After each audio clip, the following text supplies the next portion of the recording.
সংবিধান বিশেষজ্ঞ, হাসিনার দিন শেষ।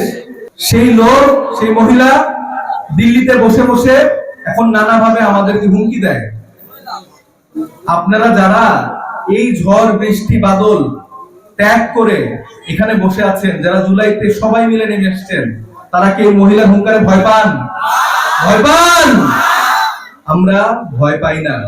আমরা জুলাই পরবর্তী সময়ের যারা তরুণরা আছি, আমাদের যারা মুরব্বীরা আছেন, আমাদের যারা বোনেরা আছেন, আমাদের যারা ভাইয়েরা আছেন, আমরা হাসিনাকে ভয় পাই না। ভয় পাই?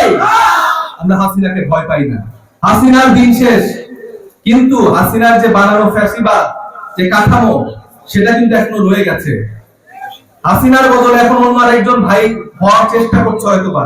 আমরা আশা করি তিনি সেই পথে যাবেন না, কিন্তু আমরা 4 মাসে দেখতে পাচ্ছি যে আমাদের যারা এমপি হয়েছেন, যারা মন্ত্রী হয়েছেন, যারা প্রধানমন্ত্রী হয়েছেন, তারা সেই আগের ফ্যাসিবাদ কাঠামোর ভিতরে, আগের সেই সংস্কৃতির ভিতরে তারা নিজেদের ক্ষমতাকে উপভোগ করছে, করছে না?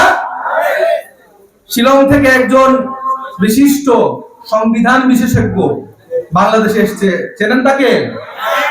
কি নাম তার? কি? সালাউদ্দিন আহমেদ। উনি কি মন্ত্রী? সংবিধান স্বরাষ্ট্রমন্ত্রী নাকি অন্য কোন মন্ত্রী? আচ্ছা, আপনারা প্রধানমন্ত্রীও বলছেন। দেখেন উনি এতটা, মানে এটা তো একটা ভালো দিক। আপনারা এগুলো কি বলেন? প্রধানমন্ত্রীর জায়গা সে দখল করে ফেলছে।